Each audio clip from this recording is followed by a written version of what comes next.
Good morning साथियों, स्वागत है एक बार फिर से आप सभी का प्रयोग क्लासेज में। यहाँ पर हम पढ़ रहे थे एकक कोष्ठिका के बारे में।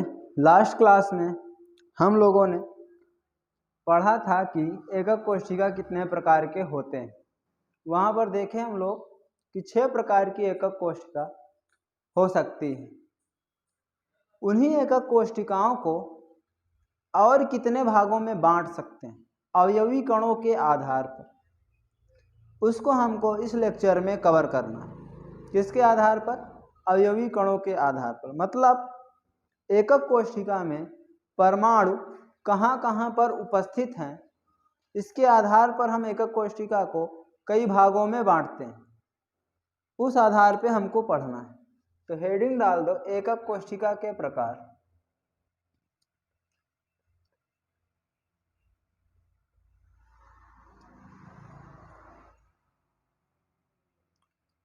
इसके पहले जब हम पढ़ रहे थे तो पैरामीटर के आधार पर इनके कितने प्रकार हो सकते हैं उसको हम लोग पढ़े थे। लेकिन अब जो पढ़ना है अवयवी कणों यानी परमाणु की स्थिति के आधार पर हमको कितने प्रकार के हो सकते हैं इसका अध्ययन करना है। तो इसमें पहला होता है आद्य एकक कोष्ठिका।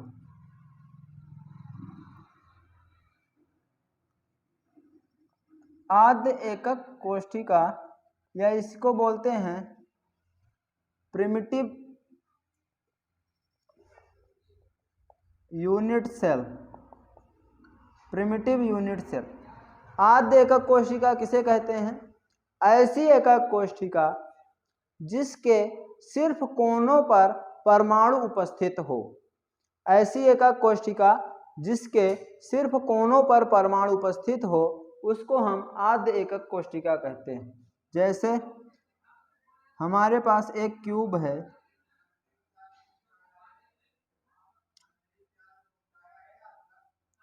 ये एक क्यूब है। अब हम क्या कर रहे हैं, इसके हर कोने पर एक परमाणु रख दे रहे हैं। तो इस तरह से अगर कोई एकक कोष्ठिका आपको दिखाई देती है तो आप उसे आद्य एकक कोष्ठिका या सिंपल यूनिट सेल या प्रिमिटिव यूनिट सेल कह सकते। समझ गए? जिसमें परमाणु सिर्फ कोनों पर उपस्थित होते हैं उनको हम आद्य एकक कोष्ठिका कहते हैं। नेक्स्ट जो है अगली एकक कोष्ठिका जो है वह है अंतःकेंद्रित एकक कोष्ठिका। अंतःकेंद्रित एकक कोष्ठिका क्या होती है, जिसको हम अंग्रेजी में बोलते हैं बॉडी सेंटर्ड यूनिट सेल। अंतःकेंद्रित एकक कोष्ठिका एकक कोष्ठिका यह क्या होती है? Body centred unit cell. Body centred unit cell ऐसा यूनिट सेल जिसमें ऐसी एकक कोशिका जिसमें परमाणु कोनों पर तो उपस्थित ही हों, उसके साथ साथ उसके बीच में, पूरे क्यूब के बीच में, यूनिट के बीच में भी परमाणु उपस्थित हो, उसको हम अंतःकेंद्रित एकक कोशिका कह देंगे। समझे?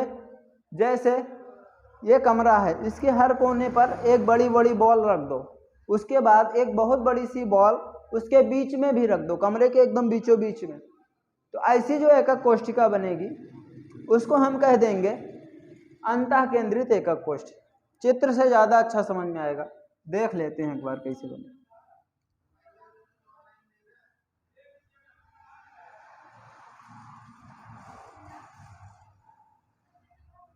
एक कोने कोने पे रख दिया, हर कोने पे। उसके बाद एक एकक कोशिका को एकदम बीच में रख देते हैं। एक एकक कोशिका को पूरे यूनिट के बीच में रख देते हैं तो वह बन जाता है अंतःकेंद्रित एकक कोशिका या बॉडी सेंटर्ड यूनिट सेल। यह था दूसरा प्रकार। दोनों समझ में आ गई बात? हर कोने पर और एक बीच में। सिंपल सी तो बात है, इसमें क्या। नेक्स्ट जो है वह है फलक केंद्रित एकक कोशिका।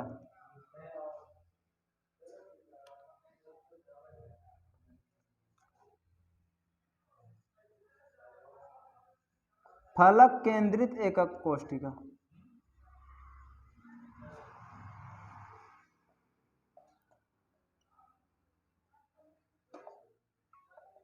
फलक क्या होते हैं? जो दीवार होती है, फर्श होती है या छत होता है, ये सब फलक हैं। जैसे एक कमरा है, इसकी 6 दीवारें हैं, 1 2 3 4 5 6, ऊपर नीचे, और ये चारों दीवारें, ये इसके फलक हो गए। वैसे ही यूनिट सेल में जो क्यूब होता है, उसकी जितनी दीवारें होती हैं उसको फलक बोलते हैं। हर फलक पर भी एक परमाणु को, हर फलक के बीच में भी एक परमाणु को अगर रख दोगे तो ऐसे यूनिट सेल को हम फलक केंद्रित एकक कोशिका कहते हैं। समझ में आई बात? मतलब कि हर कोने पर तो सब में रहेंगे। अब इसमें क्या हो जाएगा, फलक के केंद्र पर भी परमाणु उपस्थित होंगे। फलक के केंद्र पर भी परमाणु उपस्थित होंगे तो उसको हम फलक केंद्रित एकक कोशिका कह देंगे। बात समझ में आई? चित्र से देखते हैं, इसको अंग्रेजी में लिख देते हैं face centred, face centred unit cell.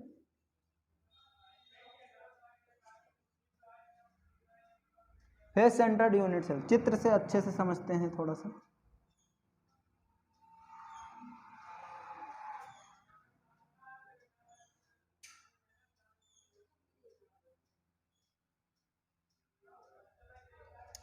हर कोने पे पहले रखो, सब में कोने पे रहते हैं। कोने पे रखने के बाद हर फेस पे रख दो। एक फेस ये होगा, एक फेस ये होगा, एक फेस ये होगा, एक फेस ये होगा। अब एक सामने वाला फेस और एक पीछे वाला फेस हर कोने पर भी है, उसके बाद हर फेस पर भी है, इस फेस पर भी है, इस फेस, इस फेस, इस फेस, और इधर वाले, इधर वाले। हर फेस के बीच में भी अगर परमाणु उपस्थित है तो उसको हम फलक केंद्रित एकक कोशिका कह देंगे। बात समझ में आई? इसके बाद जो हमको नेक्स्ट पढ़नी है वह है अंतः केंद्रित एकक कोशिका।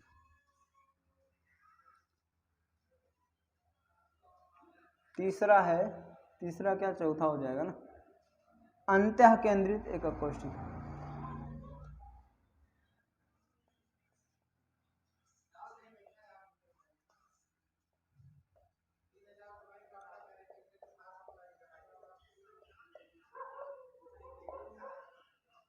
अंतः केंद्रित को हम इंड सेंटर्ड बोलते हैं।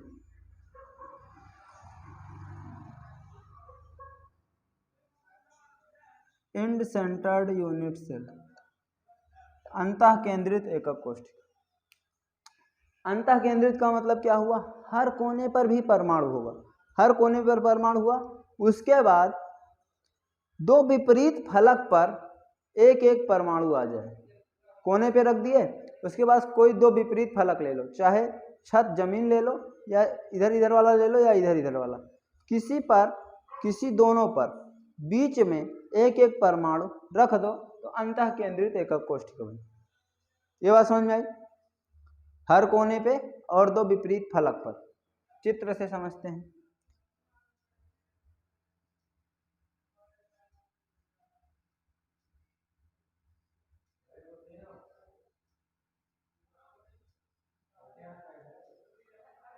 हर कोने पे रख दिया, यहाँ यहाँ यहाँ यहाँ यहाँ यहाँ यहाँ यहाँ, हर कोने पे रख दिए। इसके बाद क्या करेंगे, इसके एक फलक पे रख दो और इसकी एक विपरीत फलक उठाओ वहाँ पे रखो। हर कोने पर तो हैं, साथ में दो विपरीत फलक पर भी उपस्थित हैं परमाणु। ऐसी स्थिति दिखाई देगी तो उसको हम बोल देंगे अंतः केंद्रित एकक कोशिका। समझ में आई बात? समझ में आई तो नोट करो, नोट करो तो आगे चलें। चल, बहुत अच्छी। 4 प्रकार की एकक कोशिका हम परमाणु की स्थिति के अनुसार देख पाए, यानी कि अवयवी कण एकक कोशिका में कहाँ कहाँ पर उपस्थित हैं, इसके आधार पर हम एकक कोशिका को 4 भागों में बांटे। पहली एकक कोशिका जो थी उसको हम बोले सिंपल क्यूबिक या प्रिमिटिव या आद्य एकक कोशिका, जिसमें सिर्फ कोने कोने पर ही परमाणु उपस्थित थे। दूसरा था अंतः केंद्रित एकक कोशिका। अंतः केंद्रित एकक कोशिका में हर कोने पर तो परमाणु था, हर कोने पर परमाणु था, साथ में पूरे के केंद्र पर भी एक परमाणु था। तीसरा है जिसको हम पढ़े फलक केंद्रित एकक कोशिका, फेस सेंटर्ड यूनिट सेल। इसमें हर कोने पर एक एक परमाणु तो होगा, साथ में हर फलक के मध्य में भी एक परमाणु होगा। हर कोने पर एक एक परमाणु और हर फलक के मध्य में एक एक परमाणु। लास्ट पहला पढ़े हम लोग अंतः केंद्रित एकक कोशिका। अंतः, अंतः और अंतः में अंतर है। अंतः का मतलब होता है दो विपरीत फलक के बीच में परमाणु उपस्थित हो और हर कोने पर भी परमाणु उपस्थित। चारों हम लोग समझ गए।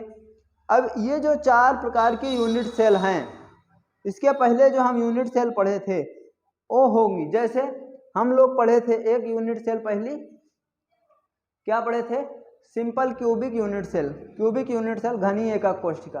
तो घनीय एकक कोशिका में अवयवी कण मतलब परमाणु कहाँ कहाँ पर उपस्थित हैं, इसके आधार पर उनके तीन प्रकार हो सकते हैं। घनीय एकक कोशिका के तीन प्रकार हो सकते हैं।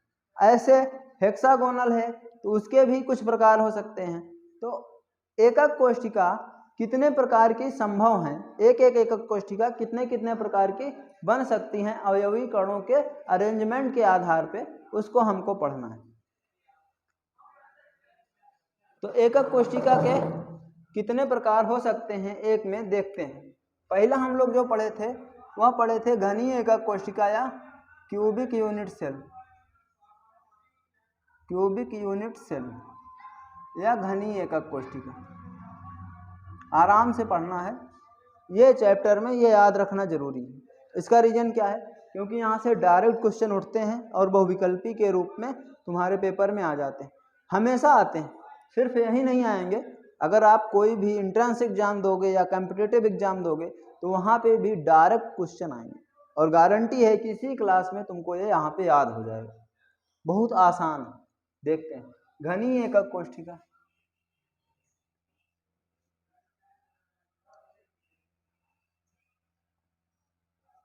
घनीय एकक कोशिका में क्या था, घन की तरह था।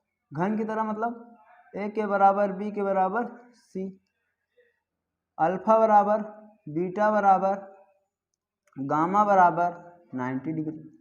घन तो सभी देखे हैं। क्यूब, क्यूब में क्या होता है, ए ऊंचाई लंबाई चौड़ाई सब बराबर, तीनों कोण अल्फा बीटा गामा बराबर। समझ गए बात। घनीय एकक कोशिका। दूसरा क्या था, rhombic unit cell. Rhombic unit cell, rhombic एकक कोशिका। रोम्बिक को हिंदी में बोल देते हैं, रोम्बिक को बोल देंगे हम लोग त्रिसमनताक्ष। हिंदी कठिन है तो सोचना पड़ता है इसका नाम। रोम्बिक यूनिट सेल को क्या बोल देंगे, त्रिसमनताक्ष एकक कोशिका हिंदी में। एक ऐसा होता है, क्यूब ले लो, उस पर थोड़ा सा इसे प्रेशर लगा दो। प्रेशर लगा दोगे तो क्या होगा, ए बी सी तीनों तो बराबर ही रहेंगे लेकिन उनके एंगल थोड़ा सा गड़बड़ा जाएंगे, 90 डिग्री नहीं बचेंगे। तो ये रोम्बिक यूनिट सेल है, त्रिसमनताक्ष एकक कोशिका है। उसके बाद पढ़े थे टेट्राहेड्रल या टेट्रागोनल। टेट्रागोनल एकक कोशिका, इसका नाम हमेशा पेपर में इंग्लिश में ही लिख के आता है। पहले के.एन. शर्मा वाले इंग्लिश में ही लिखे थे, अभी एनसीईआरटी वाले आए तो थोड़ा सा हिंदी रूपांतरण अच्छा किए हैं। टेट्रागोनल को हम लोग बोलते हैं द्विनताक्ष एकक कोशिका। कितना कठिन हिंदी, इसको चतुर्भुजी बोल देते हैं। क्या बोल देते हैं, चतुर्भुजी एकक कोशिका भी बोल देते हैं। एक ऐसा होता है, क्यूब ले लो, उसको थोड़ा सा खींच दो। जब क्यूब को थोड़ा सा खींच दोगे तो क्या होगा, ए के बराबर बी तो रहेगा लेकिन ऊंचाई बढ़ गई, सी बराबर नहीं होगा, अल्फा बीटा गामा सब 90 अंश होगा। उसके बाद था हेक्सागोनल। हेक्सागोनल एकक कोशिका। हेक्सागोनल का मतलब होता है षटकोणीय, अभी याद करा दूंगा सब, टेंशन मत लो। षटकोणीय एकक कोष्ठिका।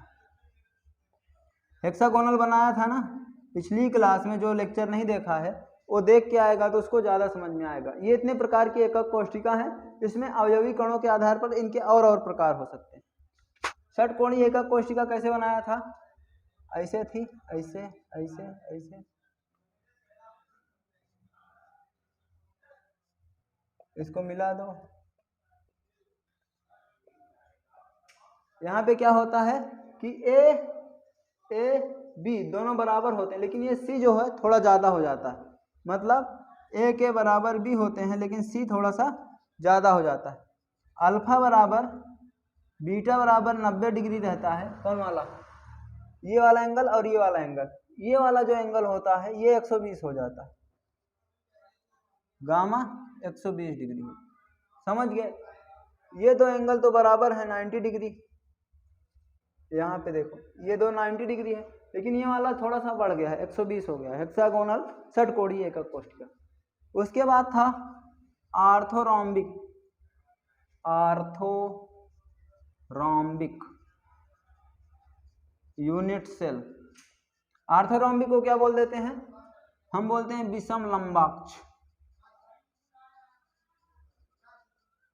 विषम लंबाक्ष का मतलब होता है ऐसी एकक कोष्ठिका जो माचिस की डिब्बी के जैसे हो, मतलब ए ना बराबर हो बी के ना बराबर हो सी के। माचिस की डिब्बी में क्या होता है? ऊंचाई, चौड़ाई, लंबाई तीनों अलग अलग होते हैं, लेकिन अल्फा, बीटा, गामा ये कैसे होते हैं? 90 डिग्री। कोने तो सब 90 डिग्री के होते हैं, लेकिन ऊंचाई, चौड़ाई, लंबाई ये तीनों अलग अलग होती। ये बात समझ में आई? आर्थोरोम्बिक, विषम लंबाक्ष, माचिस की डिब्बी के जैसे। अगला जो है वो है मोनोक्लिनिक। मोनोक्लिनिक, इसका स्क्रीनशॉट ले लेना। मोनोक्लिनिक या एक नताक्ष। एक नताक्ष जो है वो माचिस के डिब्बी के जैसा ही होता है, बस उसका एक एंगल थोड़ा सा चेंज होता है। A does not equal to B does not equal to C. Alpha beta 90 degree होता है, लेकिन जो गामा होता है वो 90 डिग्री नहीं होता। इसको क्या बोल दोगे? मोनोक्लिनिक। कैसे होता है? माचिस के डिब्बी जैसा होता है, एक एंगल थोड़ा सा झुका दो तो क्या एक नताक्ष हो गया। ए बी सी तीनों बराबर नहीं होंगे और ये होगा। लास्ट है ट्राइक्लिनिक। ट्राइक्लिनिक, ट्राइक्लिनिक का मतलब होता है त्रिनताक्ष।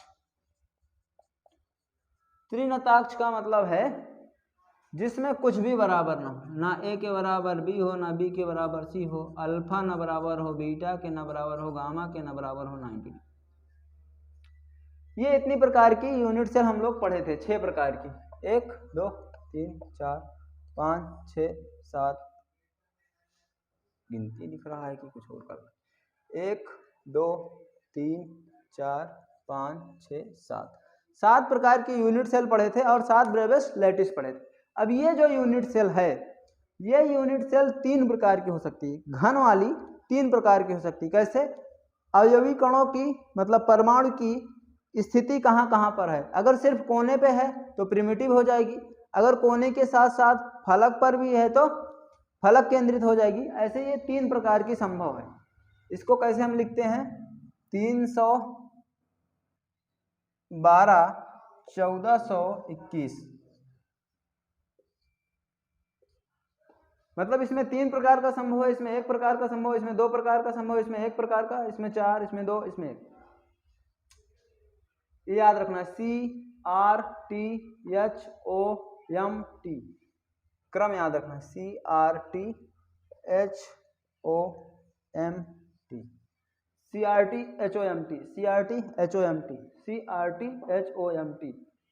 इस क्रम में कितना होगा? 3। C में 3, R में 1, T में 2, H में 1, आर्थोरोम्बिक में 4, मोनोक्लिनिक में 2, ट्राइक्लिनिक में 1।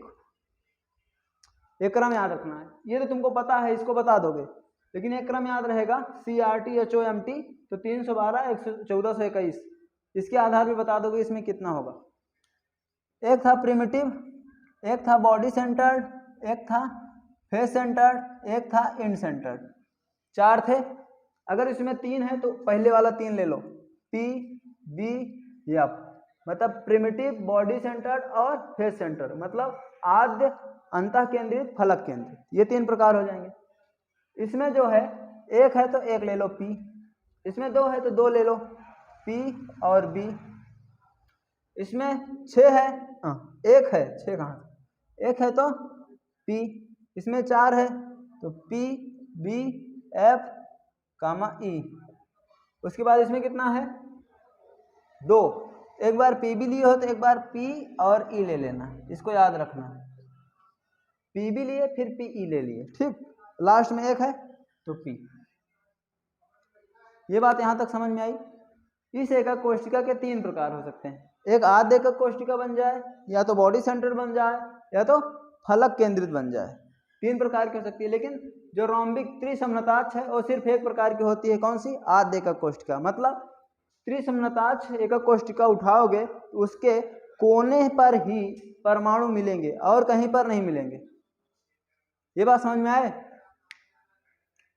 ये बात समझ में आ गई। कैसे याद रखोगे, CRTHOMT, क्रिट होम, CRTHOMT कितना होगा 312 1421, 312 1421, इसमें 3 PBF, इसमें 1 P, इसमें PB, इसमें P, PBFE, PE, P। और इसका नाम पता है तो तुमको बताया हूँ कैसे याद है, घन तो जानते ही हो, रोम्बिक मतलब त्रिसमनताक्ष, इसका मतलब क्या हुआ, क्यूब को थोड़ा सा इसे इधर चिपका दो, इधर तिरछा कर दो, ABC बराबर होगा अल्फा बीटा गामा 90 नहीं रह जाएगा, थोड़ा गड़बड़ हो जाएगा। फिर द्विनाताक्ष या टेट्रागोनल या समचतुर्भुजी, इसमें क्या होता है, खींच दो क्यूब को खींच दो, टेट्रागोनल में क्यूब को खींच दो, जब क्यूब को खींच दोगे A के बराबर भी होगा लेकिन C बराबर नहीं होगा, ऊंचाई थोड़ा सा चेंज हो जाएगा। हेक्सागोनल में क्या होता है, वो थोड़ा क्यूब से लंबा होता है और एंगल जो होता है 290 होता है, एक 120 हो जाता है, बनाया था ना इधर। ये आर्थोरोम्बिक में क्या होता है, माचिस के डिब्बे के जैसा होता है। माचिस के डिब्बे का मतलब A B C तीनों अलग अलग होता है, लंबाई चौड़ाई ऊंचाई तीनों अलग अलग होता है। इसमें 2 प्रकार का होगा, P और E। एक नताक्ष में एक एंगल थोड़ा गड़बड़ रहता है, माचिस के डिब्बे के जैसे होता है। त्रिनताक्ष में सब अलग अलग होता है, OP होता है सिर्फ प्रिमिटिव। समझ गए इसको कैसे याद रखना, CRTHOMT 312 1421, इससे तुमको पूरा ये याद रहेगा, ठीक। इसे रटने की जरूरत नहीं है, तो समझ गए होगे, बस इतना याद रखना, CRTHOMT 312 1421, ऐसे लिख लो, चाहे CRTHOMT 312 1421। ऐसा क्यों कह रहे हैं इसको याद रखने के लिए, इसलिए कह रहे हैं याद रखने के लिए क्योंकि इससे डायरेक्ट क्वेश्चन बड़ी बड़ी परीक्षाओं में पूछे जा चुके हैं, 1 नंबर 2 नंबर का क्वेश्चन पक्का पूछेगा। तो यहाँ तक पूरा कवर करो आप लोग, इसको याद करो। अगली क्लास में हम आपको पैकिंग फ्रैक्शन के बारे में बताएंगे।